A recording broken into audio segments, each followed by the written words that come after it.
toutes et à tous, bienvenue pour ce 15e épisode de la 7e saison de Cold Facts. Un épisode mailbag donc où on va répondre à vos très nombreuses questions. On a essayé de les regrouper en fonction des 5 clubs romans pour quand même pouvoir parler de tous. On parlera beaucoup d'Ajoie avec le Cap-Pilet, un petit peu moins de Genève parce qu'on avait un petit peu moins de questions. Mais c'est parti pour ce nouvel épisode.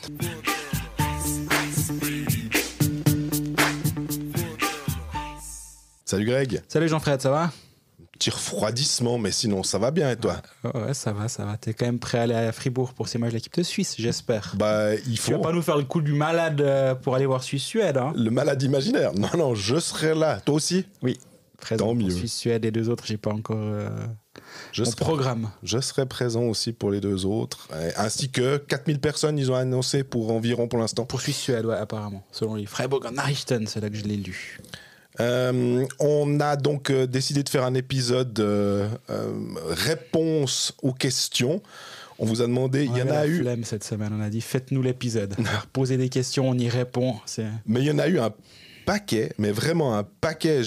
Quand on doit les stocker, les mettre ensemble, qu'elles viennent sur Twitter, par message privé, sur les différents réseaux, ça fait pas mal de questions à stocker. J'espère que j'ai pas raté une question importante. Je pense qu'on n'arrivera pas à toutes les traiter. On va en garder une ou deux peut-être pour la semaine prochaine. Ça sera assez intéressant parce qu'il y en a vraiment plein. Par contre, il y a une thématique qui ressort et je vais même pas lire la question parce que de toute façon, on avait envie de l'aborder aussi. Pour commencer cet épisode, c'est la bagarre. Je sais pas comment on peut appeler ça parce que pour faire une bagarre, il faut être 2. De Valentin Pilet sur Antti Suomela samedi soir lors de Ajoie-Lausanne. Oui. Il y a beaucoup de choses qui ont été écrites, il y a beaucoup de choses qui ont été dites par Blick notamment. J'aime pas cette scène en tout cas. Bon, en fait, pour poser le contexte, il y a une scène comme il s'en passe environ 300 par match autour du gardien. D'ailleurs, moi je les comprends jamais ces scènes. En général, le défenseur il vient pousser un attaquant sur le gardien, puis après le défenseur il vient péter la gueule à l'attaquant qui est allé sur le gardien. Mais en fait, si tu l'avais pas poussé sur le gardien, il y aurait pas eu de problème vu qu'il serait pas allé sur le gardien. Bref, ça c'est des trucs ça fait partie. En fait, c'est là où des fois nous on se heurte à notre aspect. On adore ce sport, on adore plein de choses, mais il y a certaines choses soit on comprend pas, soit on maîtrise pas, soit ça fait vraiment pas partie du hockey qu'on aime, je pense toi et moi.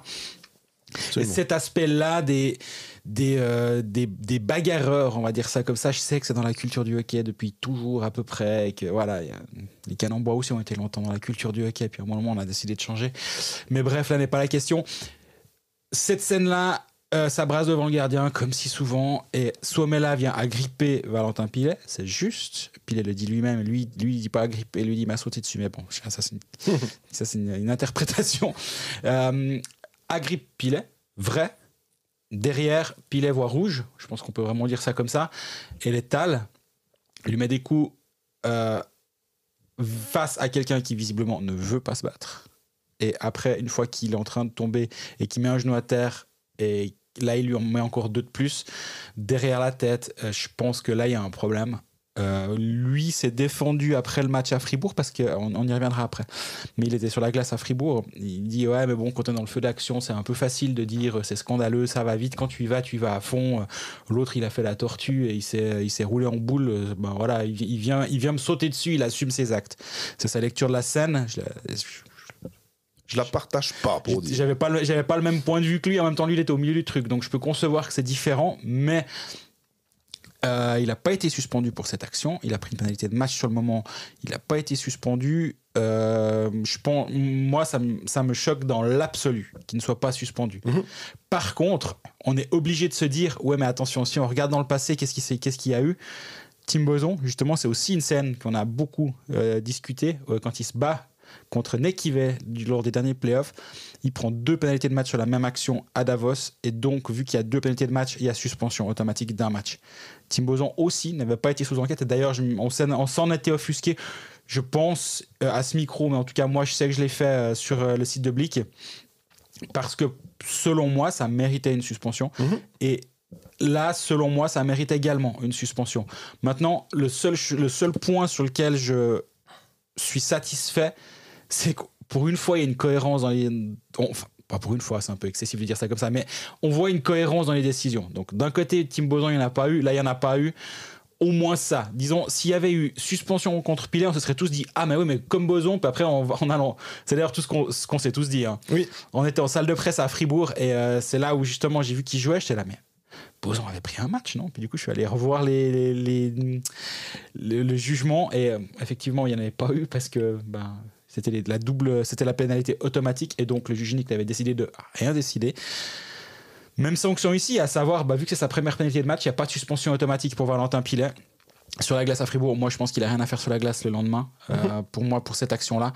Mais ceux qui pensent l'inverse, vous pouvez aller écouter les Pécalistes. Geoffrey Vauclair a un avis totalement différent sur la question et je le respecte. Déjà, je respecte Geoffrey Vauclair, mais je respecte son avis. C'est son droit de penser complètement l'opposé de moi.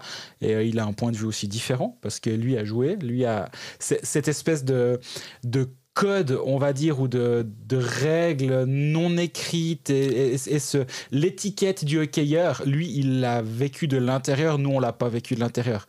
Donc, j'entends aussi qu'on puisse avoir un regard différent. Maintenant, j'ai l'impression que le hockey évolue aussi et peut-être que ça devrait changer ou peut-être pas. J'arrive pas à avoir un avis tranché. Par contre, sur cette question, est-ce qu'il devrait être suspendu ? Moi, je pense qu'il devait être suspendu. Ouais. Moi, j'aime bien le terme que tu as utilisé, puis ça m'a fait dire que tu as dit règles non écrites, je pensais à loi non écrite. On joue sur les mots, mais à un moment, j'étais là, ouais, mais si on parle de règles ou de loi, règlement, les coups assénés à une personne à terre, derrière la nuque, c'est pas du...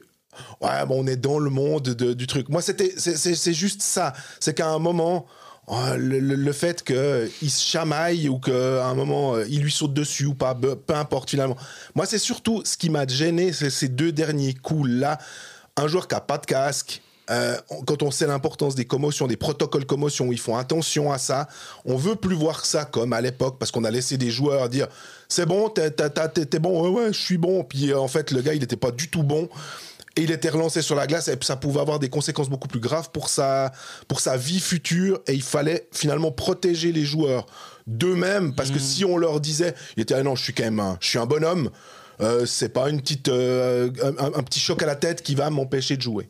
Après, c'est vrai que là où moi le seul point où je suis obligé de mettre une réserve, c'est que on va pas se mentir, moi dans des bagarres, j'ai pas été dans beaucoup de bagarres durant ma vie, on va dire ça comme ça. Et après le cas Tim Bozan, justement, j'avais une discussion très longue et très intéressante avec Jeff Ward à ce sujet, parce qu'il avait pas aimé ce que j'avais écrit, puis il m'avait fait une sorte de cours ex cathedra de comment on se bagarre et qu'est-ce que c'est la bagarre dans le hockey. Et aussi CSA m'avait montré plein de vidéos. Enfin, c'était très intéressant de parler avec quelqu'un qui a une telle expérience. Puis à un moment, il me dit mais tu t'es battu combien de fois dans ta vie? Et puis j'ai dit, écoute, je suis pas un hockeyeur, moi, donc moi, je suis journaliste, je me bats différemment. Et il dit, ouais, mais tu vois, la seule différence, c'est que en une seconde, si tu mets pas un coup, tu peux en prendre deux. Donc à un moment ou un autre, les deux coups ou le coup de plus qu'avait mis Tim Bozan à Nekivet, il dit, ouais, peut-être ça peut te choquer toi à l'image, mais pour avoir été dans son cas-là, moi, je comprends mieux ce qui se passe. Et ça, je suis obligé de... Je peux pas ne pas l'avoir en tête quand je parle du cas Pilet, où je me dis finalement ce que me disait Jeff Ward à l'époque sur Tim Bozan peut aussi valoir là. Mais par contre, on doit avoir une grande différence, je trouve. C'est que Nekivet était en train de se battre contre Tim Bozan.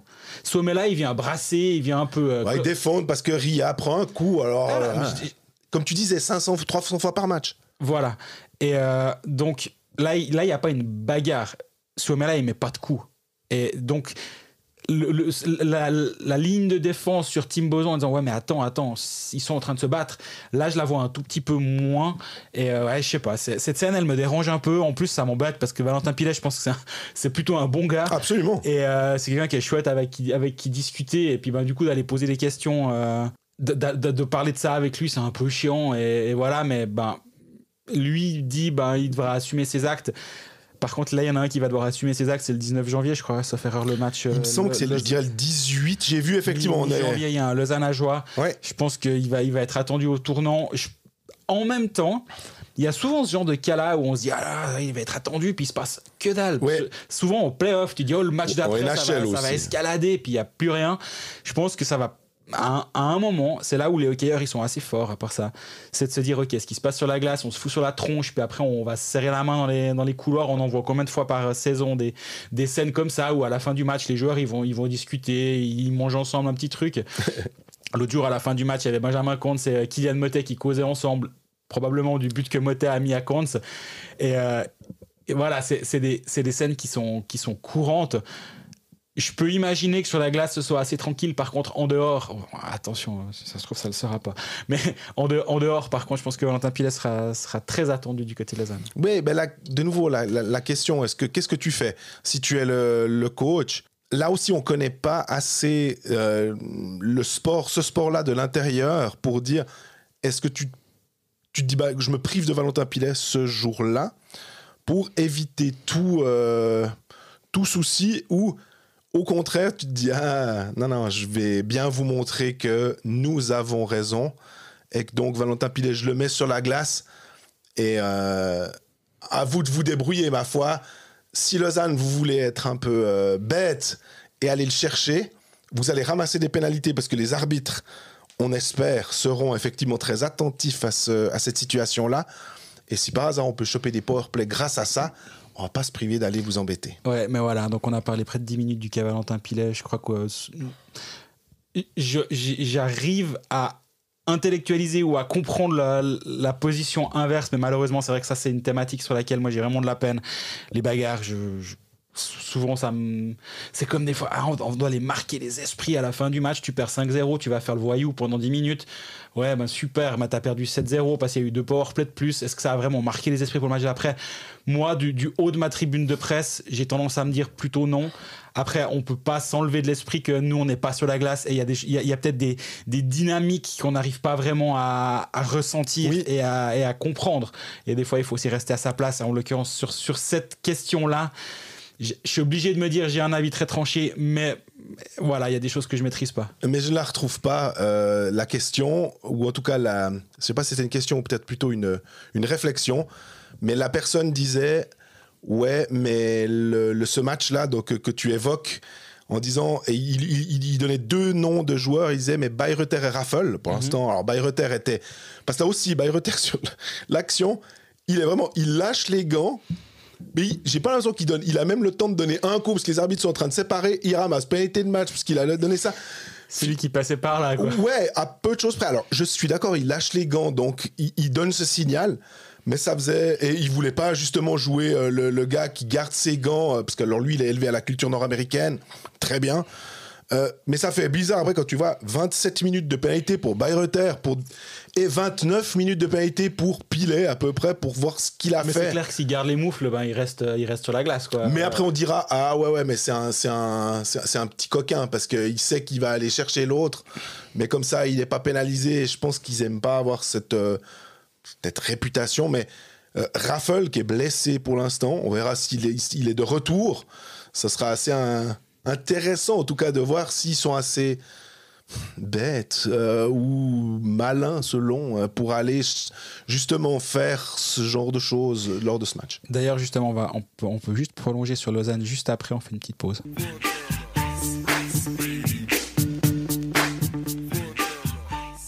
Bon, avant de parler vraiment de hockey sur glace, il y a encore ce cas-là qui moi, sur le moment, je me suis pas posé cette question. Puis il y a un ancien joueur, je sais pas s'il nous écoute ou s'il est passé à autre chose, mais il m'a quand même écrit. Il me dit, mais t'es sûr que le titre du commentaire de ton copain Mathias, là, ça devrait pas être si Lausanne ne savait pas protéger ses joueurs.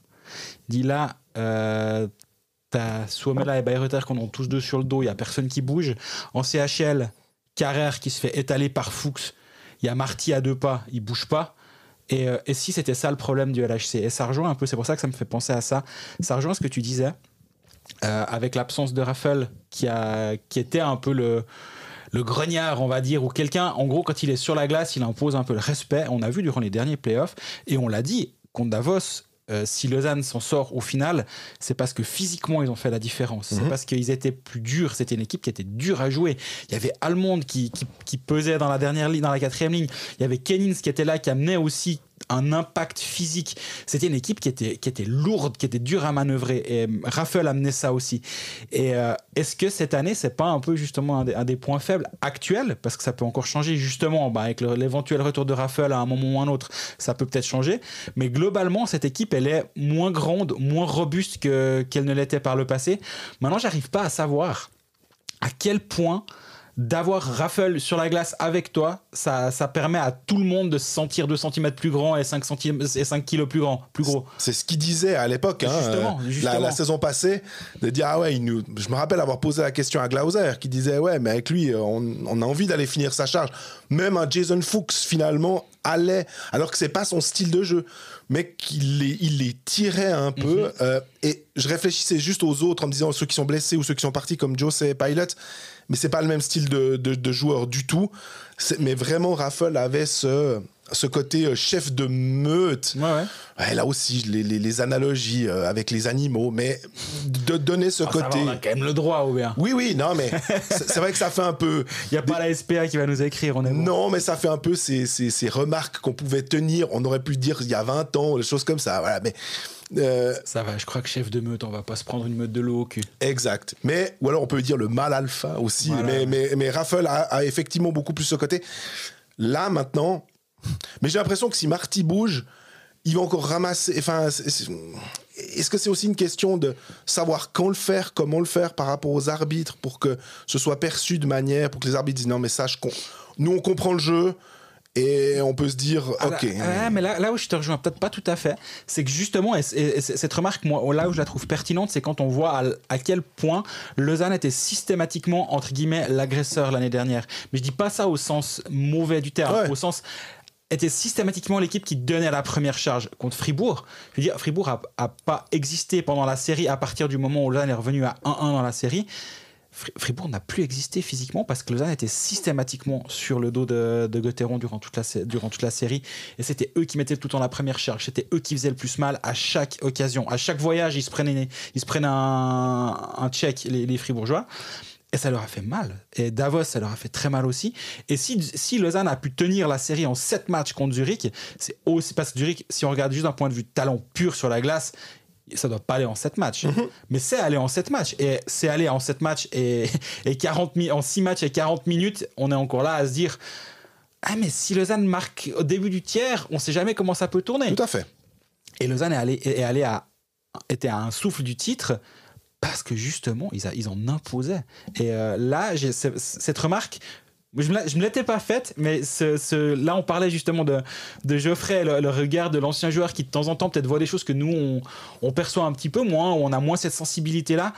Pour le coup, moi je me suis juste dit ça, puis lui il dit mais attends, prends un peu de recul, puis regarde la CHL, regarde comme Carrère ne doit pas s'en sortir quand il va mettre son coup à Jason Fuchs, mais il s'en sort et sans trop de dommages, et donc ça veut dire ça donne un signal que tu peux aller faire ça contre cette équipe là, et donc sur les joueurs techniques en fait, ou en tout cas et qui va être le joueur qui va se lever puis qui va aller en mettre une et puis dire non attends, désolé, mais ça passe pas, ça tu peux plus jamais faire contre nous parce que tu vas te prendre un Raffle dans la tronche au prochain shift. Mais si tu reprends le 4e bloc de Lausanne, Bougro, aussi talentueux et bon soit-il pour sa saison en National League, c'est pas un joueur, il est petit, donc c'est pas lui qui peut, même s'il peut mettre de l'intensité, de la vitesse, c'est pas ce genre de type qui va faire ça. Genadzi, j'ai pas non plus l'impression que c'est ce genre de joueur. Ou un Memeto, c'est pas ce genre de joueur-là, des jeunes que tu peux forcément confier ça. J'essaie de rappeler peut-être que des jeunes Zurichois à qui tu peux confier d'aller un peu gratter, mais Rohrer, alors je prends un cas, lui c'est plutôt... Il a de la qualité, ça va être un joueur qui est physique dans le bon sens du terme, mais tu prenais les cas de Kennings, d'Almond, il y a un peu cette expérience, ce moment où tu te dis, dans ces moments-là, tu vas pas forcément te frotter à eux parce que tu peux avoir mal, mais mal d'un coup d'épaule contre la bande, d'un truc où, boum, ça arrive contre le truc, tu te dis... mais l'équipe de Lausanne était vraiment, vraiment rugueuse l'année dernière, mais vraiment dans l'excellence. Rugueux, quand tu l'utilises, je le vois pas d'une manière négative. Non, vraiment pas, ça l'est pas. Ça l'est absolument pas. Et c'est vrai que ça, c'est un point à considérer pour la suite de la saison. Peut-être à un moment où Lausanne va peut-être engager encore un étranger supplémentaire. ce profil-là peut-être manque, surtout si un Raffle ne revient pas à 100%, ou j'en sais rien où il en est dans son retour au jeu, mais en même temps le nombre de blessures par lesquelles il est en train de passer, ça devient difficile de l'imaginer revenir, mais en même temps je suis sûr qu'on tenait le même genre de théorie il y a une année pile, puis il est revenu, puis en play-off c'était quasi le MVP. Si Lausanne gagne, c'est lui oui. à qui tu donnes presque le titre de MVP des playoffs. Ou peut-être Connor Hughes, mais alors, voilà. Mais on revient sur Ajoie, mais parce que c'est de l'actualité aussi. On a appris la prolongation pour 2 ans d'Anthony Onka. Et on a une question de Joris Charmillot. Salut Greg et Jean-Fred. Anthony Onka a prolongé de 2 saisons son contrat avec Ajoie. Savez-vous s'il dispose d'une clause libératoire pour la NHL ? De plus, quel visage pensez-vous que le HCA pourrait avoir la saison prochaine en cas de maintien? Les éventuelles naturalisations de De Vos et Hazen pourraient considérablement renforcer l'attaque. Et est-ce que vous imaginez Bellemare toujours à Joulot la saison prochaine? Salutations jurassiennes, merci pour vos podcasts de qualité. Merci beaucoup pour la question, déjà. Alors non, j'ai pas la réponse s'il y a une clause NHL pour Anthony Onka.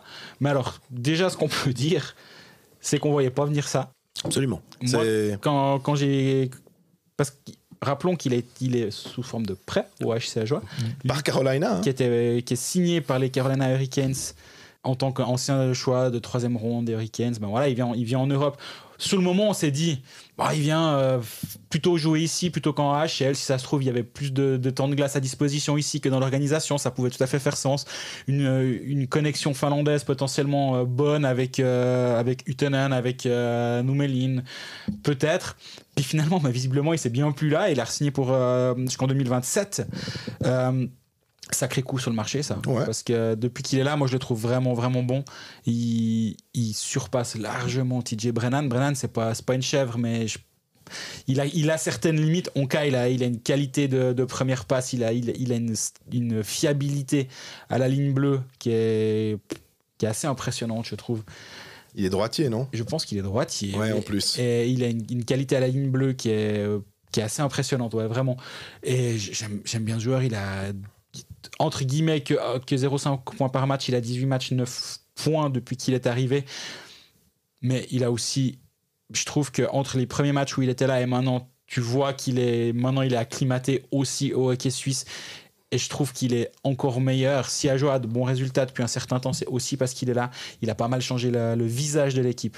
Ça me fait penser d'ailleurs à Langnau. On commence à avoir, parce qu'on se disait, si Ajoie veut arriver à faire quelque chose, à être un petit peu plus présent en National League et pas avoir un peu le feu aux fesses en se disant, oulala, qu'est-ce qui va se passer? Alors ça passe par de meilleurs joueurs suisses aussi, alors ça c'est plus compliqué. C'est l'étape d'après, ça. C'est l'étape d'après, mais d'abord, un Sarella et un Sarijärvi, ça peut peut-être être un Turkulainen et un Onka.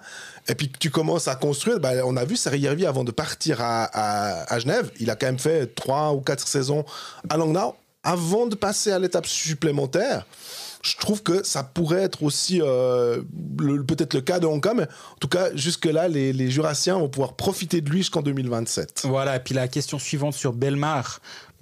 Déjà, Bellemare, pour l'avoir vu maintenant quelques fois jouer de mes propres yeux, il y a un truc...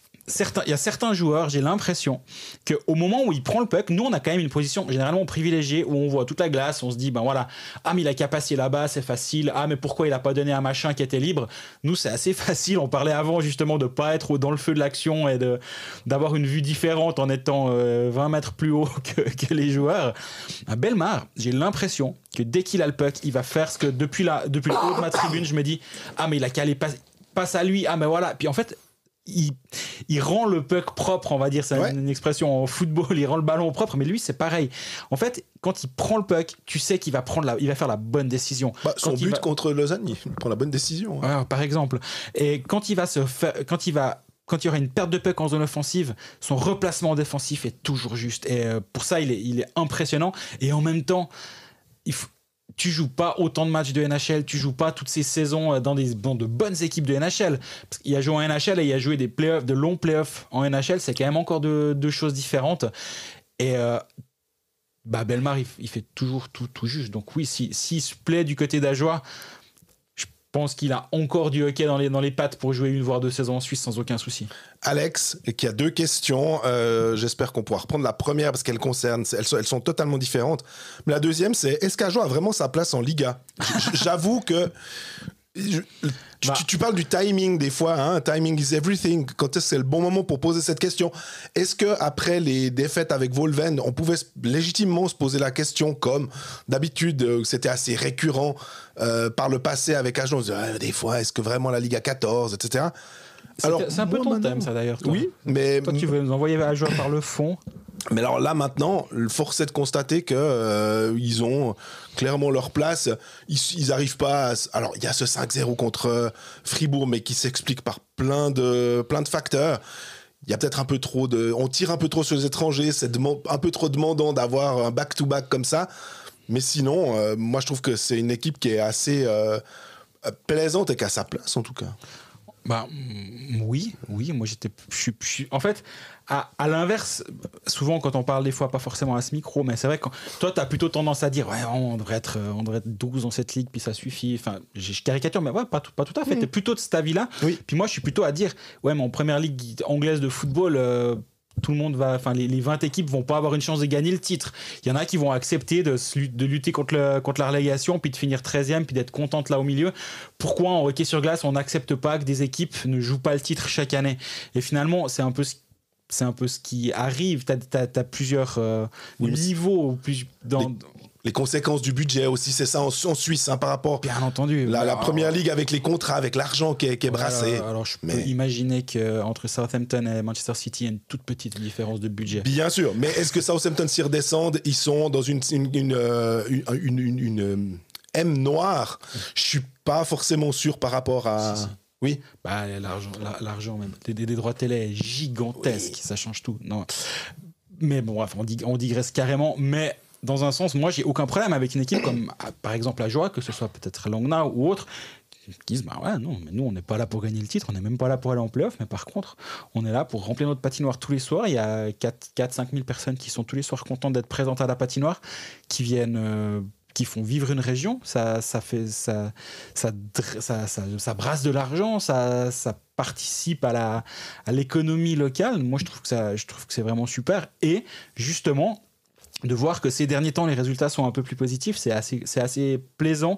Bah justement, tu dis, ben là, moi je comprends que les fans d'Ajo peuvent peut-être doucement en avoir un petit peu marre de se dire ouais bon ben là ça fait la 3e saison de suite qu'on commence à prendre des tôles sur tôle ou perdre à la rigueur hein. Ouais, on change de coach au bout de X mois parce que voilà Vauclair revient à la bande. T'avais un peu l'impression que c'était un peu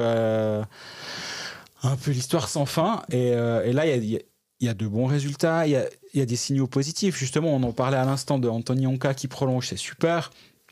Turkulainen qui a une année de plus, même si toi tu veux absolument le faire signer ailleurs. Mais t'as raison, évidemment, c'est logique. Mais justement, l'étape d'après, c'est ça. C'est ok, t'arrives à dénicher de bons étrangers parce que t'as des bons réseaux, parce que ta position en tant qu'HC Ajoie, c'est l'occasion de dire Turkulainen. Un gros cas reste, si jamais. Ouais, mais même un gros club va pas oser prendre Turkulainen parce qu'il a joué toute sa saison, toute sa carrière dans le même club, il a jamais quitté la Finlande. Moi, je pense qu'en Suisse, il peut être bon. Ok, alors je prends un pari. On le signe 2 ans, on est les seuls à vouloir lui donner 2 ans. Lui, il va dire bon, ok, on va lui donner 2. Ok, ben moi je prends. Ajo a pris un risque. La fois d'après, les agents vont se dire ah mais attends, Turkulainen ça s'est bien passé parce qu'il a fait 2 heures à Ajoie et quand bien même il part derrière, peu importe, en fait le prochain tu pourras de nouveau le retrouver parce que finalement c'est un cercle vertueux qui peut se lancer. Et tu parles de Langnau, pour moi c'est un excellent exemple parce que justement c'est exactement ce que tu disais avant, les étrangers ont toujours été assez bons du côté de Langnau, puis de temps en temps tu arrives à aller gratter un Julian Schmutz qui part de Davos, puis bim tu arrives à avoir un bon Suisse qui vient épauler tes étrangers, puis petit à petit après Langnau, c'est sur la formation, en faisant justement venir un Farny qui était en bout de course ou qui était en voie de garage, on va dire, à Berne. Allenspark, Farny, Felchman, Noah Meyer. Voilà. Et il y a Zanetti. T'arrives à convaincre certains jeunes joueurs de venir chez toi parce que justement l'encadrement est bon. Et ça, c'est l'étape d'après aussi pour le HCA, c'est d'avoir des infrastructures pour que ce soit à l'interne de pouvoir faire monter tes joueurs, mais ça prend une chier de temps. Par contre, de pouvoir convaincre, et on le disait justement, de faire venir certains jeunes joueurs, c'est des paris. Je veux dire, Farny, Allenspark, Felchman et compagnie, ça, pour ceux qui vont réussir, il y en a un où il y aura un peu de déchets de joueurs où ça va. Déchets, c'est pas le jeu. Ouais, non, mais... il y aura un peu de déchets dans la. Tu peux pas faire que des home runs, quoi. Exactement. Et voilà, c'est l'étape d'après aussi pour Ajoa, ça va être de se dire, voilà, maintenant on arrive à peut-être gratter un bon joueur suisse qui va peut-être de temps en temps être capable de nous faire la différence pour que ce soit pas uniquement les étrangers sur qui on doit compter. Mais bon, actuellement les étrangers font la différence. Les soirs où ils sont bons, ils sont vraiment, vraiment dominants. Donc là, moi je trouve qu'Ajoa, avec l'arrivée de Bellemare, avec l'arrivée de Onka, a quand même franchi un sacré palier ces derniers temps.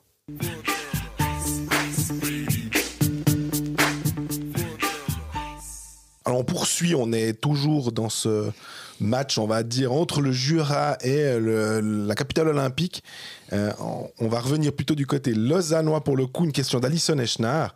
Bonjour messieurs, après avoir laissé les émotions du week-end, je me pose encore 2 questions concernant le match Lausanne-Ajoa. Alors la première, hors-jeu ou pas sur le 3e goal d'Ajoa. Sur les images qui sont depuis le centre de la glace, non. Mais pour avoir été dans la patinoire depuis l'arrière du but, on aurait dit un oui flagrant. On aurait.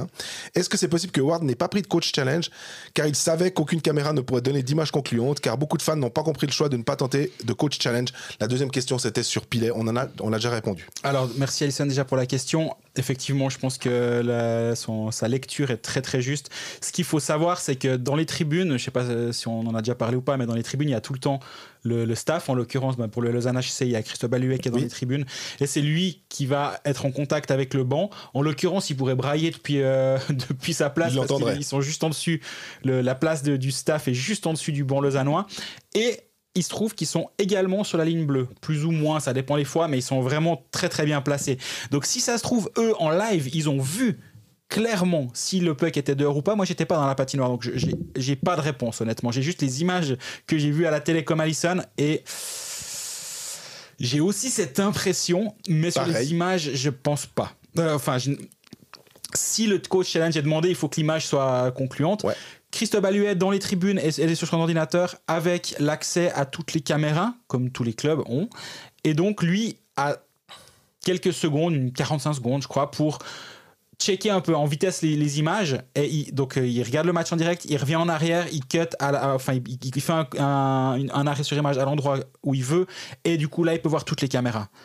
Et en 4 clics, il peut voir s'il a une image qui peut être intéressante ou potentiellement, mais ce qu'il faut aussi se rendre compte, c'est que là il y a 3-3 à 2 minutes de la fin ou même pas. Non, il y a 3-2 pour Lausanne, c'est ça. Oui, mais c'est le 3-3 et il reste moins de 2 minutes à jouer. Donc en gros, s'il prend son coach challenge là, on se retrouve avec et qu'il n'est pas concluant, s'ils sont pas à 100% sûrs, mieux vaut pas le prendre parce que tu te retrouves avec un box play de 2 minutes à la toute fin du match. Et tu viens de te prendre des goals en power play de la joie. Le meilleur power play de la ligue ou presque, ou presque, le meilleur power play de la ligue,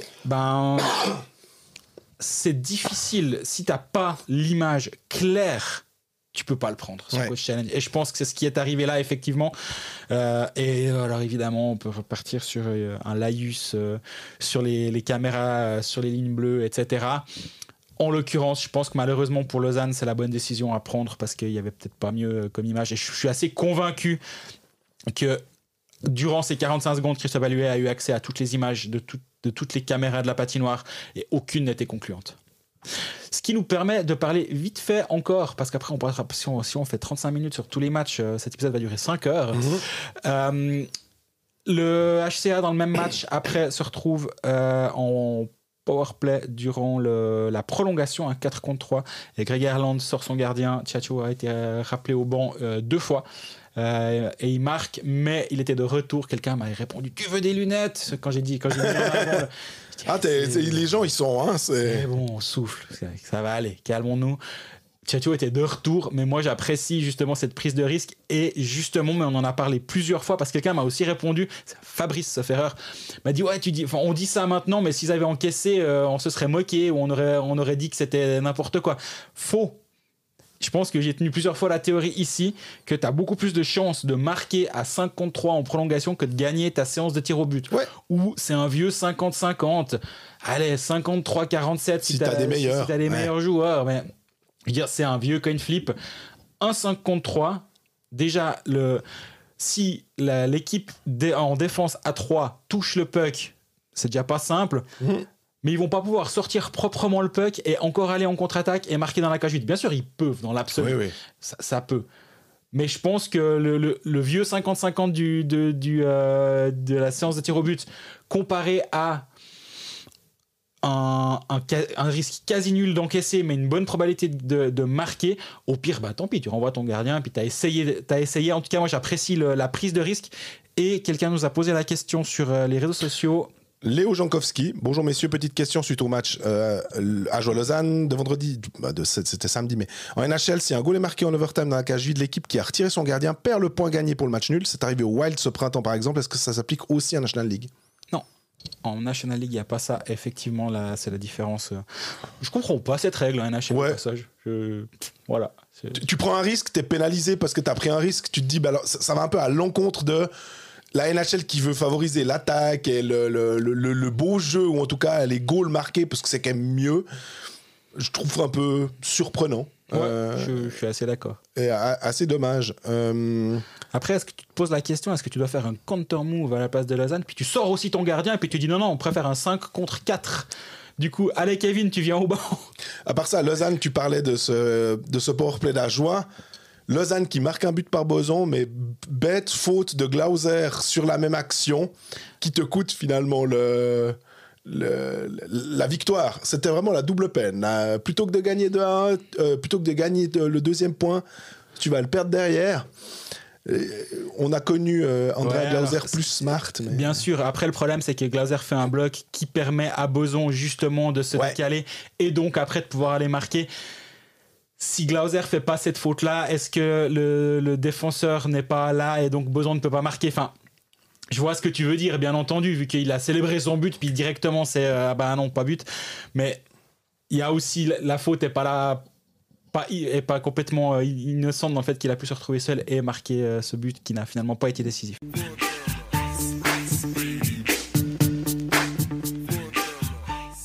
Bon, après avoir passé des heures sur ce Ajoie-Lausanne, un peu de Ajoie, un peu de Lausanne, on a parlé un peu des deux équipes en long et en large. On passe à Fribourg. Alors, on peut passer à Fribourg. Fribourg, c'est 4 victoires en 5 matchs. Fribourg a de la chance que Colfax ne soit pas enregistré après le match perdu à Langnau, parce que sinon, on n'aurait pas été très tendre. Le Colfax est réenregistré après 2 victoires suivantes, donc c'est nouveau, tout va bien. non, ça va mieux quand même. Ce qui est intéressant, c'est qu'il y a eu lui dit que c'est pas des coups de poker, d'accord, de paris, non plus que c'est pas des paris, de décisions prises par Patémon. Il dit que c'est pas des décisions, non, ça quand même. Si, quand même. De décisions prises par Patémon, une qui s'est retournée contre lui et une qui a été couronnée de succès. Il s'est passé de Sørensen dans le match à Langnau, qui s'en est vraiment passé. Il n'était pas blessé, il était à disposition du coach, mais il a pu rester à Fribourg, il a été contraint de rester à Fribourg, il n'était pas dans la patinoire. D'ailleurs, ce soir-là, il n'y avait pas Radgeb, il n'y avait pas Sørensen, il n'y avait pas Motte, ça fait plus d'1 million de francs à l'année qui sont dans les tribunes. On a connu des investissements plus smart. Toujours est-il que voilà, défaite à Langnau, derrière match à Berne. Pour le match à Berne, Sørensen, du coup, annoncé blessé et donc pas à disposition du coach, ça fait quand même une différence. Béra est annoncé malade et c'est Loïc Gallet qui est envoyé devant le filet. Premier shoot, on va appeler ça un retoillon. Ouais, Marco Lehmann, là. Et là, tu dis, oh là là, en plus, dans la Postfinance Arena, un derby de Tsering, il y a tout qui était réuni pour que ce soit une soirée compliquée. On a nos scénarios écrits en tant que journaliste où avec l'expérience, l'habitude, tu pourrais te dire, tu commences ton papier en disant Patémon a-t-il vraiment eu la bonne idée? Eh bien, non, car blablabla, et tu déroules ton texte.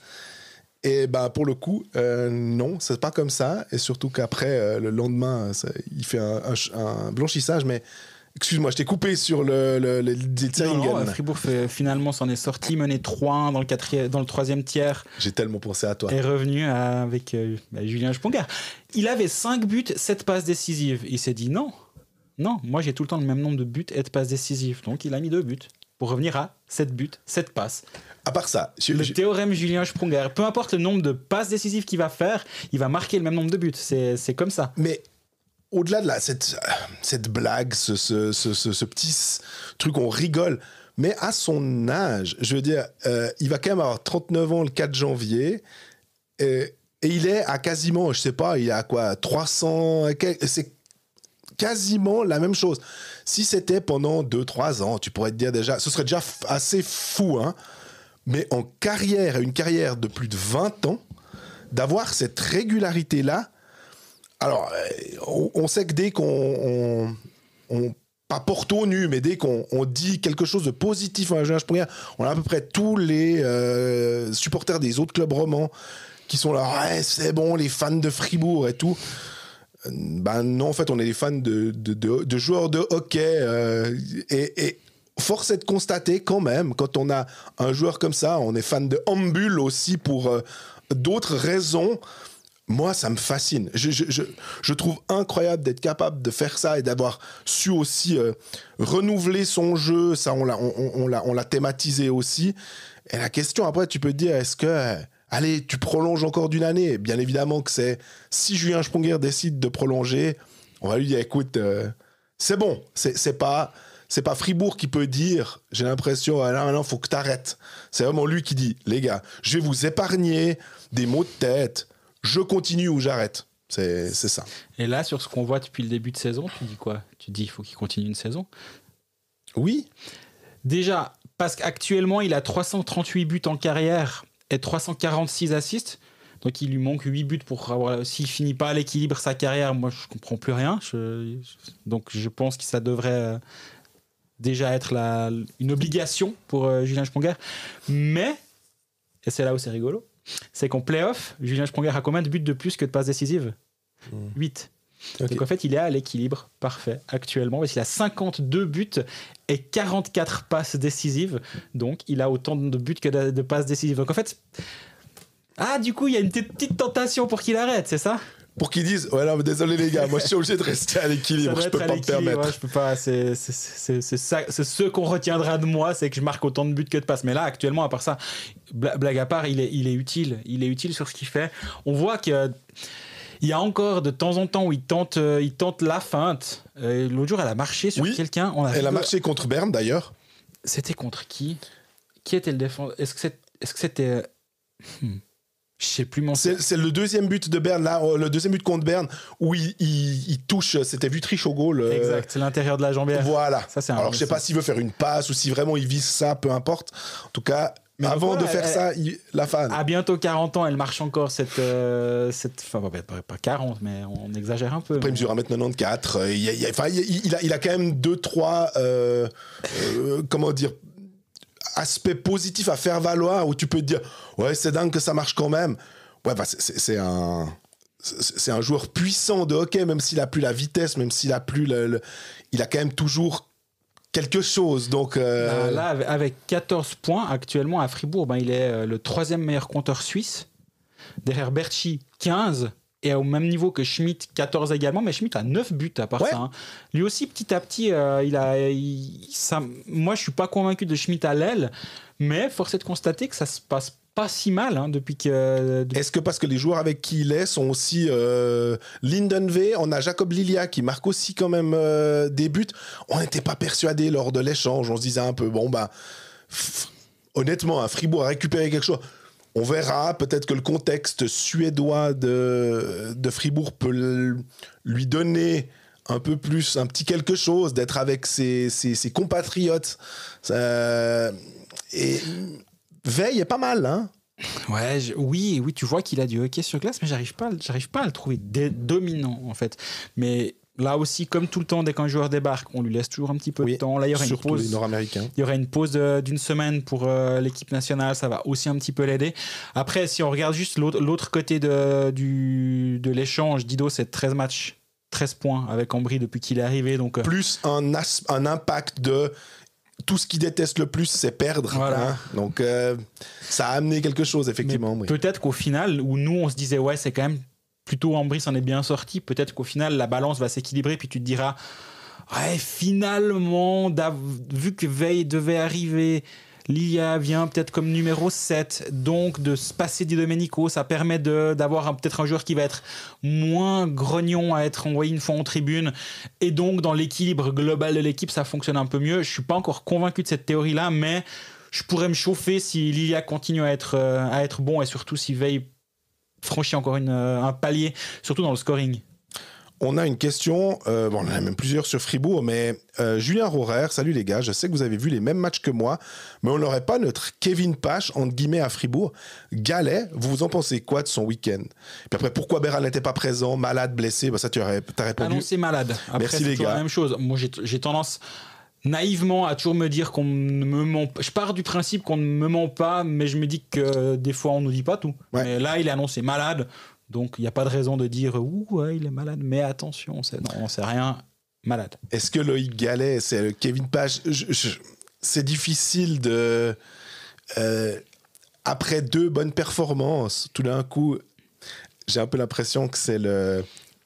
On a aussi cette expression, désolé, c'est en anglais, mais never too high, never too low. Alors, jamais trop bas. Et des fois, on a tendance, en tant que supporter, à se dire ouh. Après le 5-0 contre Ajoie, effectivement, blanchissage pour Gallet, super, très bien, il a bien joué. Il était. Oh, tu parlais du Rotoyon qui se prend sur le 1-0 de Berne. Derrière, il est quand même assez solide. Il réalise un super week-end. 94,3% d'arrêt, 1,5 but encaissé par match. Mais on doit regarder un tout petit peu plus loin aussi.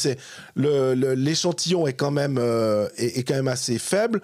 Maintenant, c'est un bon gardien de Swiss League. Donc, il n'y a pas de raison que si tu as une défense de National League qui tient la route devant toi, tu puisses pas assurer finalement des bonnes performances. En tout cas, si on veut faire un parallèle avec Kevin Pache, là où je le rejoins dans l'idée, c'est de se dire c'est un jeune gardien sur lequel le club compte, le place à l'échelon d'en bas pour lui permettre de gagner du temps de glace. Pache, ce qui s'est passé, c'est que l'année passée, Connor Hughes a été blessé à long terme et donc le club a dit « Ok Kevin, on a vu ce que tu étais capable de faire à Martigny, go, tu viens, on te met devant le filet ». Donc, tant que Gallet n'a pas le même nombre de matchs joués, le parallèle, il s'arrête à la situation de on t'a placé en bas pour te faire gagner du temps. Maintenant, s'il remonte, s'il joue un peu plus... la question, c'est est-ce que Fribourg va pas prêter Rueger à Turgovie? Puis vu que Rueger, honnêtement, ils vont pas le garder, on le sait. Ah, okay. Et que Gallet va jouer l'année prochaine backup de Berra, c'est assez écrit. Est-ce que tu fais déjà le switch maintenant? En plus, j'ai lu dans La Liberté qu'il faisait l'école à Fribourg puis qu'il devait revenir le mercredi pour les examens. On dit écoute, les 10 courses Tourgau Fribourg, on s'économise tous un peu de temps. Rueger, tu vas plus jouer à Turgovie et donc te mettre en valeur pour ton potentiel futur contrat. D'ailleurs, c'est d'où vient Rueger. Ouais. Et donc Gallet, on te fait déjà venir. J'ai pas l'information si c'est même en discussion, je n'en sais rien. Mais ça pourrait faire sens en tout cas.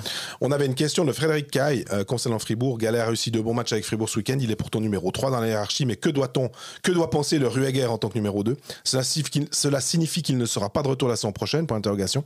Que pensez-vous de V? Je trouve qu'il a un bel impact sur l'équipe. À chaque match, il fait des points. Toujours un plaisir de vous écouter. Meilleures salutations. Merci. Frédéric, c'est juste. Frédéric, ouais. Merci Frédéric. Ouais, donc effectivement, Rueger, je pense qu'il doit se dire faut que je joue absolument. Et si mon horizon est bouché à Fribourg, en fait, je lui ai pas parlé, je ne sais pas, mais ouais. Je me mets à sa place, je me dis, mais je préfère aller jouer 15-17 matchs en Swiss League avec une bonne équipe de Turgovie. Parce que Turgovie joue bien cette saison, ils sont bien coachés, ils font une belle saison, donc il peut se mettre en valeur là-bas. Peut-être même gratter un contrat à Turgovie si ça se trouve pour la saison prochaine. Il me semble qu'il a aussi potentiellement contact avec des clubs de National League qui pourraient lui donner une place de numéro 2. Bien entendu. Est-ce qu'un Langnau, je ne sais pas, parce qu'ils perdent Charlin, il y a encore Bolshauser, qu'est-ce qui peut se passer? Il faudra bien trouver des gardiens là. Surtout que Cloton s'est déjà assuré Evanuet et puis je ne sais plus quel autre deuxième gardien. Donc, Falani, ouais, très juste. Merci. Je sais pas d'où j'ai sorti ça, mais il me semble que j'avais lu passer. Absolument. Mais voilà, toujours est-il que ça me semblerait pas totalement fou d'imaginer ça. Maintenant, peut-être que Fribourg va se dire non, mais c'est très bien, le Gallet, on veut que tu joues encore justement ces matchs à disposition avec Turgovie. Va les jouer, c'est là où tu vas le plus progresser plutôt que de rester ici puis d'être le backup de Berra qui va quand même jouer une grande majorité des matchs. Ça, c'est une décision que le club doit prendre pour le bien du gardien, aussi en discussion avec lui. S'il se plaît bien à Turgovie puis qu'il a l'impression, il a du plaisir là-bas et que son équilibre est bon, des fois il n'y a pas de raison de changer non plus. On continue les Weinfelden Facts. Oui. Parce que c'est assez impressionnant. Tout ce qu'on parle de Turgovie, je pense que on va être le Bodensee, on va être vraiment au top au niveau des écoutes. Lionel Klug, l'un des nouveaux objectifs de Fribourg est d'intégrer plus de jeunes joueurs. À mi-saison, comment pourrait-on évaluer cet objectif ? J'ai parfois l'impression qu'on fait jouer les jeunes pour faire jouer les jeunes et que, mis à part en 4e ligne, on ne laisse que peu de temps à ces jeunes pour s'établir sur un trio où ils peuvent mettre en avant leurs compétences. Exemple, Bignas n'a jamais été aligné plus de 2 matchs avec un même trio et dans un rôle de buteur. Merci beaucoup pour vos émissions. Continuez, c'est la classe. Merci Lionel. Il y a une question aussi, je la retrouverai pendant que, par rapport à Bignas, quelqu'un nous disait aussi, mais il marche pas mal avec Turgovie. Il a, je crois, 1 point par match en Swiss League. Donc, il marque pas mal de buts. Après, il faut toujours mettre en perspective avec le fait que le saut Swiss League National League est gigantesque pour les joueurs et surtout si tu joues un rôle top 6 avec Turgovie, tu sais que Bignas, ça rejoint finalement la question de Lionel. Est-ce que vraiment Bignas pourrait avoir une place dans un top 6 à Fribourg? Je suis pas sûr, enfin je suis même assez sûr que non. Donc forcément à un moment ou un autre il va jouer dans un rôle où il est moins mis en avant, où il peut moins se mettre en avant. Si un Christophe Bertschy venait à manquer, si des joueurs du top 6 étaient absents, peut-être que là il y aurait une place pour lui. Mais maintenant, si tu fais remonter Bignas pour le faire jouer en 4e ligne, c'est vrai, ça rejoint ce qu'il dit. Mais c'est dur aussi de se dire bon, ok, on fait monter Bignas, mais alors on le met directement à l'aile de la première ligne. Mais alors, comment ça se fait? Ça veut dire que tu décales toutes tes lignes, que tu as déjà de la peine à trouver, où il y a pas mal de changements dans l'alignement, même si on commence gentiment à avoir un équilibre qui se crée.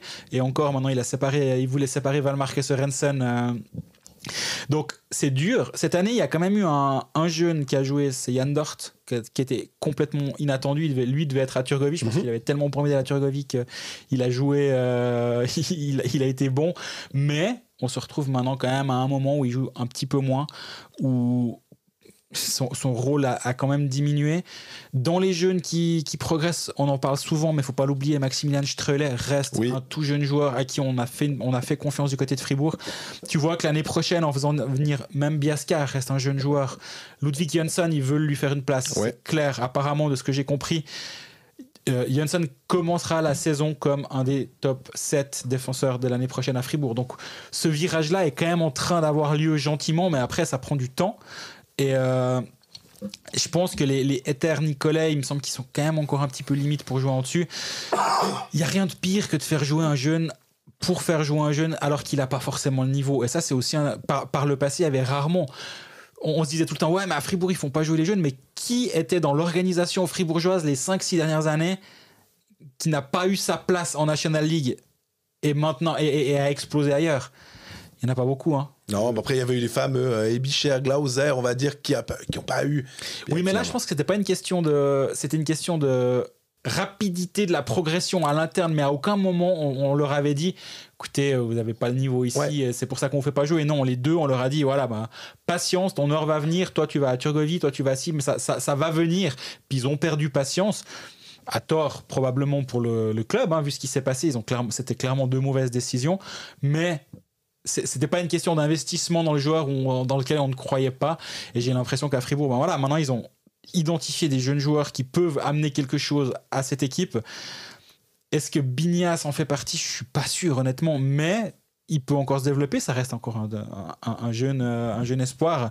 Mais moi, je pense qu'il a meilleur temps de rester encore à Turgovie et de finir sa saison là-bas, puis après de voir comment ça évolue.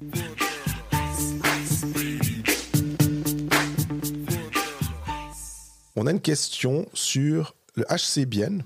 C'est bien, on est content. Comme ça nous C'est sur ce voyou de Rayala? C'est pas sur ce voyou de Rayala, non. Non, c'est pas ça. C'est une question de Ben. Bonjour les podcasteurs préférés de ton podcasteur préféré. Petite question concernant le EACB, je trouve leur gestion des contrats quelque peu inquiétante. Il ne reste quasi plus aucun joueur de premier ni même deuxième rôle libre suisse sur le marché pour l'année prochaine. En défense, hormis Yakovenko, en parenthèse, qui n'a pas encore de contrat pour l'interrogation, il n'y a aucune autre option offensive. Quand tu dois jouer avec des Grossman Buren en prolongation, c'est triste. Quant à l'attaque, ça manquait déjà de profondeur cette année, mais l'année prochaine, ça ne sera pas mieux. C'est bien beau de faire jouer des jeunes sur un match en leur donnant des responsabilités, ça fonctionne, mais sur une saison entière, je doute que ça marche réellement. Qu'en pensez-vous? N'êtes-vous pas inquiet? Merci beaucoup pour la réponse et pour le travail fourni semaine après semaine. Visiblement, il y a Sablatnik qui va... Ouais. Je ne sais pas si ça a été officialisé ou pas, mais j'ai Pareil, mais en tout cas, ouais, c'est quasiment. Il me semble que Bern avait dit qu'il allait. De toute façon, Bern avait officialisé le départ de Sablatnik. Est-ce que Bien avait officialisé l'arrivée? Je ne crois pas, mais voilà, ça c'est quand même un jeune qui doit amener un peu de. Enfin, jeune. On se fait avoir avec celui-là quand même. Hein. Ouais, c'est pas la première fois, il me semble. 25 ans, c'est ça? Exactement, ouais. Je te dis, on va le faire ce jeu. Je te dis des noms de joueurs et tu non, mais parce que je crois que tu l'as dit la semaine passée. Puis j'avoue que j'ai quand même une mémoire à court terme qui me permet de me rappeler que tu en avais parlé. Mais c'est quand même un joueur qui a une capacité offensive. C'est un gars qui a 12-14 buts dans ses dernières saisons en Swiss League. Là, il en a 5 depuis le début de saison en National League. Est-ce que dans un rôle un peu plus en vue du côté de Bienne, ça pourrait justement faire la différence et puis lui permettre de franchir un palier? Moi, je suis pas si inquiet, pas autant inquiet que lui. Que notre auditeur, je suis désolé, j'ai oublié le prénom. Ben, pardon. Je suis pas autant inquiet que Ben, je dois dire. Ouais, mais je comprends la gestion. Alors, la gestion des contrats, c'était c'était le plus gros problème après le titre. Après la finale. Après la finale, pardon. Lapsus. C'était terrible pour les fans biennois. Où on disait, là, on est sûr que tu perds Kessler, tu perds Künzle et tout. Puis, alors, on avait vanté l'arrivée de Neubuller, mais il manquait quand même effectivement des joueurs d'impact. Est-ce qu'un Zender, qui normalement devrait signer à Lausanne, typiquement, ça aurait pu être un joueur qui était intéressant à Bienne? Sans doute que Bienne pouvait s'intéresser à ce type de joueur. Est-ce qu'un Biasca qui va à Fribourg, c'était un joueur qui pouvait intéresser Bienne? Je pense qu'en tout cas, logiquement, ce serait totalement acceptable, parce que t'as un joueur, et on en parlait avec Patrick Fischer lors de la conférence de presse avec l'équipe de Suisse l'autre jour. Il disait oui, il y a Biasca par exemple qui va jouer à Fribourg, parce que quelqu'un se demandait par rapport au club roman, il y avait quand même 5 joueurs lausannois, puis je disais mais après il y aura Glauser qui va jouer à Fribourg, et puis il disait puis il y a aussi Biasca qui va jouer à Fribourg. Donc finalement il y aura peut-être plus de joueurs de certains clubs simplement grâce au transfert. Mais il y aura un transfert par rapport au HCBN actuel, quasi depuis le début de saison, c'est Gaëtan Haas. Faut pas négliger le fait que depuis quasi le début de saison, le meilleur attaquant suisse du HCBN et le meilleur centre suisse du HCBN, clairement, est sur les plats. Ça change quand même un petit peu, et voire beaucoup, ton équipe d'avoir ou de ne pas avoir Gaëtan Haas dans ton alignement.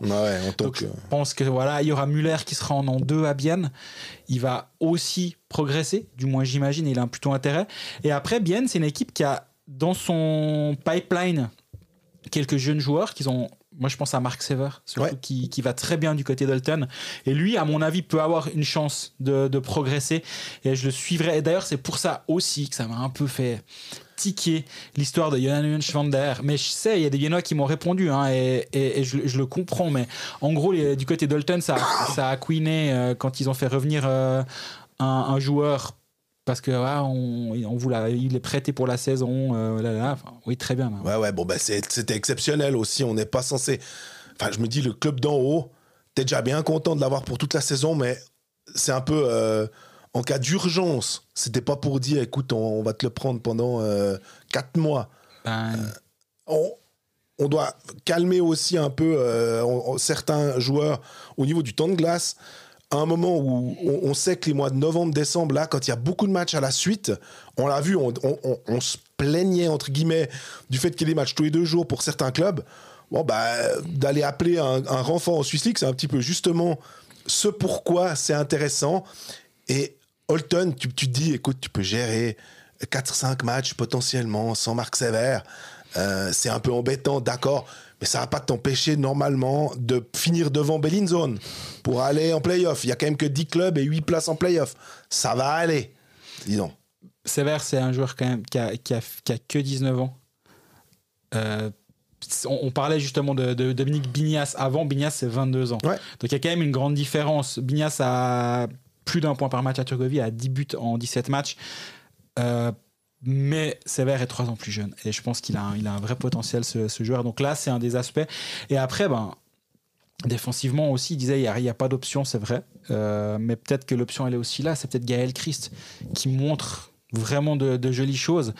Et j'ai aussi tendance à toujours partir à donner le bénéfice du doute à Steinegger dans sa construction d'équipe. Je sais pas jusqu'à quand, mais j'ai toujours ça dans un coin de la tête en me disant mais s'il a laissé partir Delémont, qui est pourtant justement ce joueur à vocation offensive, qui est capable de porter le puck, et on sait ce qu'il peut apporter dans Delémont, Bien ne lui a pas fait de proposition. Donc ils ont assez confiance dans leur progression interne. On a un Blessing qui a joué quelques matchs. Oh ouais.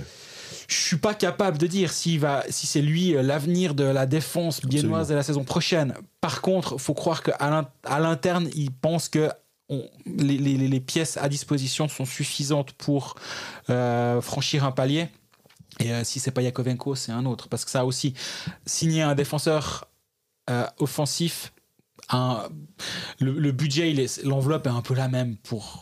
L'enveloppe à disposition ne bougerait pas. Ouais. Et donc, je peux imaginer que sur le marché, il y a pas trop de problèmes. Donc moi, j'aime assez la direction que prend le HCBN, mais je comprends les inquiétudes, mais je les partage pas totalement. Mais c'est vrai que quand tu vois Anthony Honka qui prolonge, typiquement 2 ans jusqu'en 2027 à Ajoie, et il aurait pu être totalement intéressant pour un club comme Bienne qui a quand même plus d'ambition que le HCA, mais on va pas revenir là-dessus. Jolie signature, jolie prolongation du côté d'Ajoie. J'ai bien aimé aussi, on parlait des jeunes, mais là aussi, faire jouer les jeunes pour les jeunes, on parlait de la même chose à Fribourg. À Bienne, en plus, ils sont vraiment très jeunes. On a eu Jamie Villard qui a joué 1 ou 2 matchs. On a eu Jonas Neuenschwander qui a un cas très particulier parce qu'il a moins de 16 ans. On a Noalan Catin, très jolie action qui amène un des buts contre... c'est le but de Barofner contre Cloton. Il va chercher le puck, il va batailler, il fait un peu le pitbull pour aller choper le puck au défenseur de Cloton. Et il le donne à Ramon Tanner qui transmet. Et puis après, finalement, c'est Barofner qui termine cette action. Ouais, c'est sympa. Après, on l'a assez thématisé aussi dans ce podcast, notamment avec, je crois, Lugano qui avait Canonica, Verboon, c'était quoi, Zanetti, et même encore d'autres jeunes. Tu te dis, ouais, on peut pas arriver à 4-5 jeunes en même temps. Et ils avaient des pédigrés d'autres trucs de ligue nord-américaine. Cormier, tu pensais, je pense. Ouais, exactement. C'est difficile de faire jouer tout ça. Là, on a l'impression que tu es un peu contraint et forcé. Et que si tu pouvais, Philander, pour autant qu'il aime ça, les faire jouer les jeunes, il serait quand même plus tranquille avec d'autres joueurs. Bien qui nous fait une explication de l'histoire de la bouteille de ketchup, comme me le disent mes amis biennois, en marquant un but en 3 matchs. Puis derrière, contre Cloton, ils en marquent 5 sur... je dois avoir les expected goals pas loin. Ouais, ils ont 3 expected goals ou 2,8, puis ils en marquent 5. Et voilà, il y a des soirs où ça marche un peu mieux que d'autres. Mais voilà, globalement, ces derniers temps, bien, c'est moins inquiétant que ça ne l'était il y a un mois. Mais parce que t'as une belle victoire contre Lausanne. Après, il y a 3 défaites. Berne, Davos et Lausanne, à nouveau. Et cette victoire contre Cloton, ça veut dire que c'est 6 points en 5 matchs. Ouais. C'est pas la folie, non. Mais par contre, c'est ce qu'on disait sur les débuts de saison plus ou moins réussis, ça te permet quand même d'être un tout petit peu à l'abri. Maintenant, Bien n'est plus dans le top 6, donc Bien est 7e avec 40 points en 28 matchs. Ça revient mine de rien derrière, parce que... ces 4 victoires en 5 matchs de Fribourg font que l'écart avec Bienne s'amenuise petit à petit, et il va falloir que Bienne puisse lancer gentiment une série un petit peu positive après cette pause. Difficile juste de parler d'Anthony Greco et de faire une vraie analyse, à part de dire que dans ce match contre Cloton, alors ça tournait bien, tu l'as mentionné en disant que les expected goals étaient ce qu'ils étaient. D'ailleurs, je pense que son premier but où on a Ludovic Weber qui est à son poteau, où il tire, il arrive à choper la partie au-dessus de la jambière, elle est quand même un peu pour Ludo. Et les expected goals sur ce shoot-là devaient pas être fous, mais ça lui fait un point en tout cas, et je crois qu'il a encore fait un assist, mais ça donne un étranger supplémentaire à Martin Philander, il en a bien besoin en ce moment. Et en parlant d'étrangers, on va terminer aussi sur ça concernant le HC Bienne Rayala, le voyou Tony Rayala. Bien sûr, je rigole. Il a eu cette scène qu'on va qualifier de quasi tragicomique. Cocasse. Ou cocasse à Davos, où il prend une pénalité de match pour avoir agrippé la visière d'un arbitre en pensant que c'était Enzo Corvi. Pourquoi ? Parce qu'il avait le casque sur les yeux. Ouais, il manquait juste la musique et c'était bénil, quoi. C'était triste à voir parce que le pauvre Tony Rayala, qui est un mec qui est tellement gentil, et je dis pas ça dans le sens parce que t'es sympa hors glace, t'as le droit de faire n'importe quoi sur la glace. Alors, je pense que Todelic devait être adorable hors glace, hein, mais sur la glace, c'était plus compliqué. Voilà, mais lui, il l'est aussi sur la glace, on l'a vu, il est là depuis bientôt 10 ans en Suisse et il y a pas beaucoup de vagues autour de Tony Rayala, si ce n'est des plombs, il martyrise les gardiens, mais dans les lucarnes. Ben voilà, c'est un bon gars, on a vu directement, il agrippe le gars, il se rend compte que voilà, il s'excuse directement, il prend pénalité de match sur la glace, il pourrait s'énerver. L'arbitre sourit ou le juge de ligne sourit aussi. Exactement, sur la glace, il pourrait s'énerver de la situation en disant mais vous n'allez pas mettre pénalité de match pour ça, vous êtes couillon.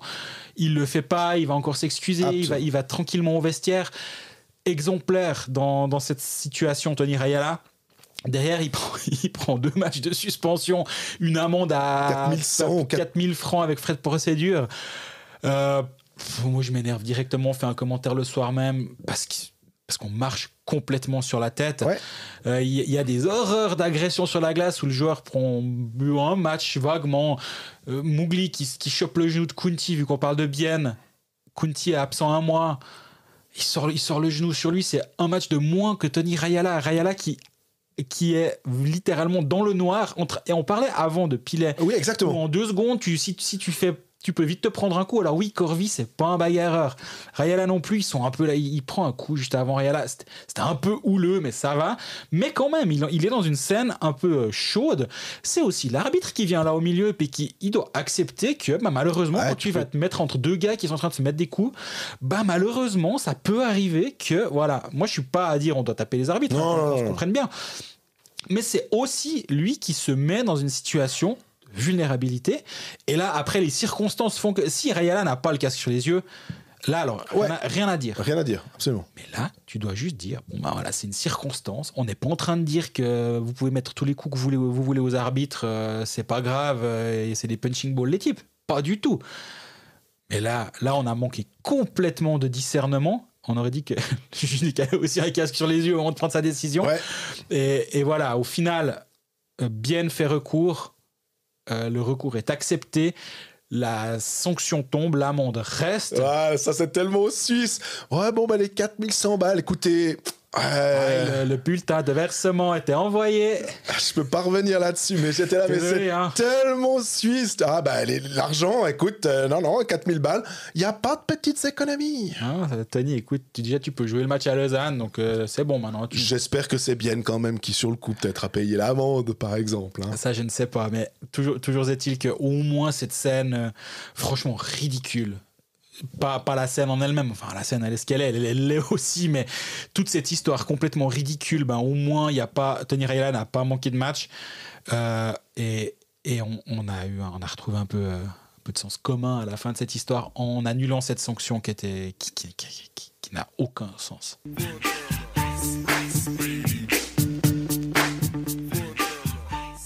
Terminons notre tour d'horizon. On a essayé effectivement de parler un maximum selon vos questions des clubs romans. On a des questions plus génériques qu'on gardera, on l'a dit, pour l'épisode de la semaine prochaine. D'ailleurs, c'est toujours possible de les poser d'ici là. Oui. Même si on va pas manquer de matière, c'est très intéressant. Ça nous fera... Il y en a une ou deux, on doit se creuser un peu la cervelle, on se réjouit. Alors, j'espère que je le prononce juste parce que c'est un prénom masculin, je pense. Morgan Jubin, j'espère que je dis juste. Bonjour, concernant une potentielle prolongation du prêt de Oula Palvé à Genève, quelle est la marge de manœuvre de Julien Bouclair sur ce dossier ? En effet, les mercenaires du HCA sont plutôt performants actuellement, contrairement aux joueurs suisses, et le retour de Palvé n'est pas forcément une priorité dans le contexte actuel, contrairement au renforcement de l'attaque par des joueurs helvétiques. En partant de ce principe, pensez-vous qu'un éventuel échange de joueurs serait envisageable, et si oui, avec qui ? Entre parenthèses, Guillaume Maillard aurait été le candidat le plus crédible avant son départ pour Sierre. D'avance, merci pour votre réponse. Bon, Guillaume Maillard a été prêté à Sierre, donc dans l'absolu, j'ai tendance à croire que au moment où ils annoncent le prêt à Sierre et disent qu'il peut revenir à tout moment à Genève. Ça, ce serait en licence B à Sierre, logiquement. Hein. Voilà, Ouais. donc un échange pourrait tout à fait être possible avec Ajoie si vraiment. J'aime bien l'idée, en fait, de se dire, mais nous, on vous envoie pas lever à long terme, puis vous nous envoyez plutôt en Suisse parce que c'est là où on pêche. Je pense que dans les faits, à mon avis, j'ai l'impression que Genève a l'ambition de trouver peut-être pas forcément un meilleur joueur, parce que, enfin, potentiellement oui, mais surtout peut-être un meilleur fit pour l'équipe de Genève. Maintenant, j'avais un peu entendu ça, mais ça c'était encore en discussion. Je crois que c'est le quotidien Jurassien qui annonce ce mercredi matin que les discussions sont en cours et qu'il y a de bonnes chances qu'il reste encore un petit bout. Moi, je pense qu'il va terminer l'année du côté de Genève. Pourquoi ? Parce qu'il y a un match de Ligue des Champions à Bremerhaven à aller jouer. Donc, si tu peux te permettre de laisser une personne de plus au repos, peu importe un étranger ou un Suisse, vu qu'en Champions Hockey League, ça n'a pas d'importance, ouais. Mais qu'un des postes sur la feuille de match soit pris par Oula Palvé, c'est un poste en moins à remplir avec un de tes autres joueurs. Vu l'enchaînement des matchs, c'est pas perdu. Je le verrais bien. Parce que Genève a gagné 4-0 le match aller. Il y a de bonnes chances. Ouais. Il y a de bonnes chances que Genève se qualifie. Donc, il n'y a pas non plus besoin de peut-être laisser une personne ou l'autre au repos, c'est pas perdu. Et si Palvé est là, c'est encore mieux. Et pour Ajoie, comme il le dit très justement dans sa question, les étrangers vont vraiment bien. Il y a déjà Brennan qui est surnuméraire. Ouais, t'as pas besoin de faire collection. Donc, si Palvé dépanne à Genève et du coup, ça rapporte quelques milliers de francs dans les caisses, je pense que certains clubs sont clairement pas à 3-4 000 francs près ou 10 000 ou peu importe.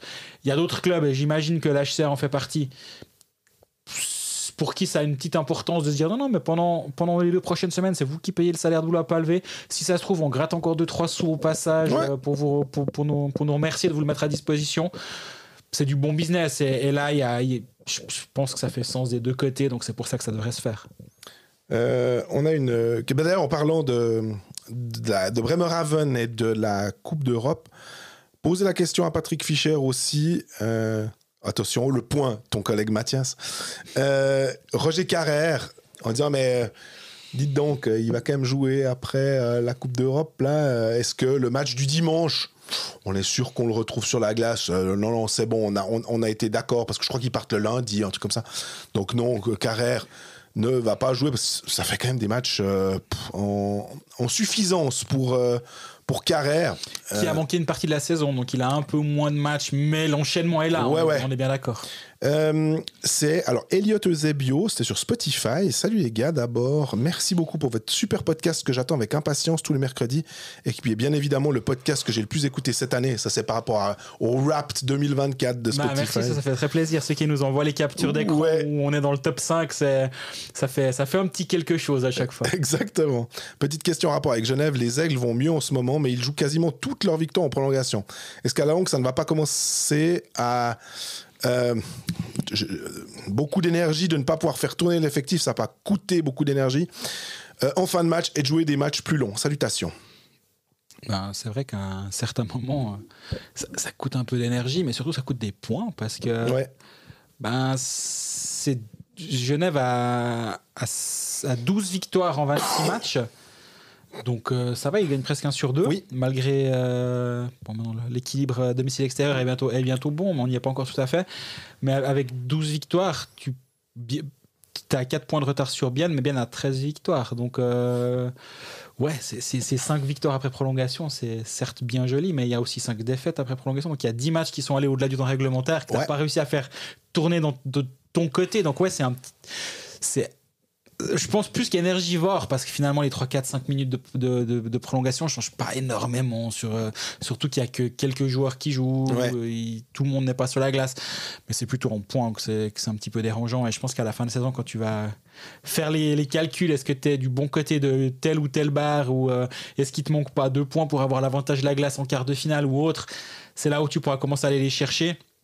On en est un petit peu loin, parce qu'actuellement Genève a 10 points de retard sur 2, parce qu'il me semble qu'on a beaucoup parlé du fait qu'ils avaient des matchs en retard, et que voilà, ça c'était pas urgent, et que Genève allait remonter. Oui, la fameuse règle 2-3 où tu disais faut toujours faire attention à les gens qui disaient oui, mais s'ils gagnent leur match en retard. Voilà, le problème c'est que maintenant c'est 10 points de retard sur 2 avec 2 matchs en moins, donc théoriquement même en les gagnant les 2, t'as encore 4 points de retard. il y a une petite urgence quand même qui est en train de s'installer du côté de Genève. En ce moment, au moins, ils arrivent à faire la différence et à tourner les rencontres en leur faveur. Généralement, il y a eu le match contre Davos. Ça peut nous faire un lien avec une des questions sur le niveau de l'arbitrage en Suisse au passage qu'on a reçu. Je ne sais pas si tu l'as sous les yeux. C'est Davos qui vient gagner à Genève en prolongation. Évidemment, Stransky, personne n'est surpris. Mais globalement, ils arrivent à faire tourner la rencontre dans leur direction. Au moins ça. Mais en même temps, quand tu as des joueurs comme Artikainen, Maninen, Granlund, des gars comme ça, tu as les armes nécessaires pour justement faire la différence dans les moments clés. Maintenant, à un moment ou un autre, il va falloir être capable de gagner un petit peu avant puis de se mettre à l'abri, parce que c'est aussi ça, c'est que quand tu joues, je parlais des 2-3 minutes de plus, c'est une chose, mais en fait, quand tu mènes 4-1 après 40 minutes, ton dernier tiers, il est aussi un peu différent dans la physionomie, dans la manière de jouer, dans la manière d'être un peu plus attentif à la ligne bleue, et donc que ça coûte un petit peu moins d'énergie. Un back-to-back où tu joues 65 minutes, ou un back-to-back où tu joues la veille 40 minutes et puis que tu fais de la gestion sur le dernier tiers, c'est pas la même chose. Et là, on voit qu'en janvier, il y a de nouveau une de ces séries infernales de matchs où Sofferer, il joue 609 soirs. Et donc oui, à un moment, il va falloir que de temps en temps, il puisse s'octroyer une soirée, si ce n'est une soirée tranquille, du moins des bribes de matchs un peu plus tranquilles.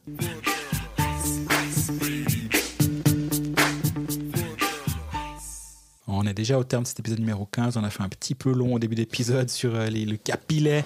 On a rogné un tout petit peu à la fin sur Genève Servette. On espère que vous ne nous en voudrez pas. La semaine prochaine, ce sera compensé. De toute façon, sur une saison, ça s'équilibre. C'est comme les poteaux, non? Très juste. Il y a un expected minutes de podcast sur la saison. À mon avis, on est bon sur Genève aussi. Donc, en tout cas, merci pour votre fidélité. Merci pour vos nombreuses questions. Celles qui n'ont pas été répondues pourraient l'être la semaine prochaine. On en a quelques-unes sous le coude. Donc, en tout cas, un grand merci. Un grand merci pour vos gentils mots aussi. Ça fait toujours très plaisir d'avoir des petits messages qui nous disent qu'on vous permet de passer des jolis moments grâce à notre podcast le mercredi soir. C'est clairement pour ça qu'on le fait, donc ça nous fait vraiment plaisir. Et d'ici la semaine prochaine, si vous avez encore des questions, on est à disposition. On verra si on arrive à les caler à un moment ou à un autre dans notre podcast. Abonnez-vous aux différentes plateformes sur YouTube, Apple Podcasts, Spotify et autres, où vous voulez. Et d'ici la semaine prochaine, profitez bien des matchs de l'équipe de Suisse pour ceux qui se rendent sur place. Jeudi, la Suède. Samedi, la Tchéquie. Et dimanche, la Finlande. Je crois que c'est l'inverse pour les deux derniers matchs, non?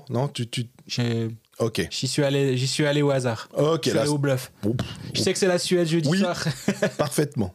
Et les deux autres matchs sont samedi et dimanche. Profitez bien pour ceux qui seront présents et à bientôt. À bientôt.